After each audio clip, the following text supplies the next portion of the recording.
Lumière sur le festival Fenêtre sur Cour, c'est le festival international du court-métrage de Dijon. Il fait enfin son grand retour cette année pour une 26e édition du 6 au 13 novembre sous la houlette de l'association Plan Neuf. Plus de 100 films issus de 21 pays à découvrir au cinéma Eldorado, à l'Auditorium et à la Minoterie. On découvre le programme avec Aurélien Molinet, chargé de communication pour le festival. Bonjour. Bonjour. Alors après 2 annulations du festival dues à la pandémie, j'imagine que vous devez être très impatient de lancer cette nouvelle édition. En quoi est-elle particulièrement importante d'ailleurs ? Non, vous l'avez dit, c'est effectivement, on est très heureux de retrouver enfin le public pour ce festival. On est comme plein d'autres associations culturelles. On a subi ces quelques mois, c'est même, on peut dire, oui, effectivement, plus d'une année sans public, ça fait ça fait bizarre. Et non, c'est une édition particulière justement parce qu'il y a eu une pause et qu'on a très hâte d'avoir le public et que le public a très hâte aussi de revoir des courts-métrages en salle. Alors on enlève la pause et on appuie sur play. Quels seront les films en compétition cette année ? Alors, il y a plein de compétitions. Déjà, il y a 4 compétitions. Il y a une compétition francophone sur le thème humour et comédie. Il y a une compétition régionale, donc des films tournés en Bourgogne-Franche-Comté ou produits aussi en Bourgogne-Franche-Comté. Il y a des films, il y a une compétition européenne, et une compétition internationale films de genre. Donc voilà, ça fait pas mal de films et en fait chaque année pour toutes ces compétitions, c'est donc des productions, des distributeurs qui nous envoient des films et on sélectionne parmi ces films. Et là, cette année, on a reçu quasiment 1500 films. Il a fallu choisir dans ces 1500 films pour, en compétition, il doit y avoir à peu près 60 films. Ah oui, en effet. Mais j'imagine que pour sélectionner, vous avez passé des journées et des nuits blanches peut-être pour voir tous ces films.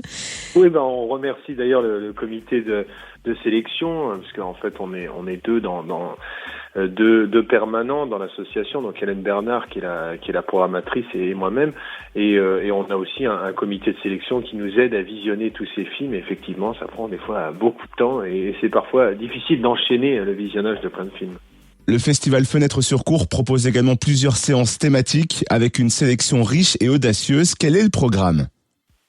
Alors cette année, on a un focus sur le Portugal, en fait des réalisatrices portugaises, donc avec des films résolument modernes dans la forme et dans l'image, dans la texture, des films sociaux qui fonctionnent très bien, qui sont très agréables à regarder. Et puis on a aussi une nuit d'animation qui est un classique du festival. Et puis on a aussi un moment destiné aux films d'animation pour le jeune public, ça se passera à la Minoterie. Et puis en termes de thématique, je crois que j'ai à peu près tout dit. Et le festival fera également un focus sur les films primés de l'édition 2020 que nous n'avons pas pu encore découvrir. À quoi s'attendre ? Alors oui, en fait en 2020 il n'y a pas eu de festival pour le public, mais en fait il y a quand même un jury professionnel qui a primé quand même les films qui étaient en compétition l'an dernier, qui auraient dû être visionnés par le public. Alors là on aura donc tous les gagnants de l'édition 2020, donc de toutes les compétitions. Donc voilà, il y aura un peu tout, des films sociaux, des films drôles, des films d'horreur, zombies, donc je vous invite bien évidemment à voir ces films. Et enfin, Fenêtre sur Cour va rouvrir son bar éphémère avec de nombreuses animations. Est-ce que vous pouvez nous en dévoiler quelques-unes ?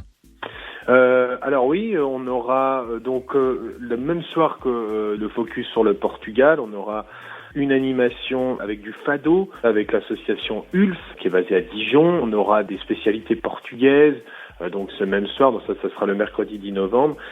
Et puis hormis ça, il y aura également le concert des Dukes, les ukulélistes de Dijon, je ne sais pas si on dit ukulélistes, mais qui seront là aussi le vendredi 12 novembre. Et où est-ce qu'on peut retrouver le programme complet du festival ?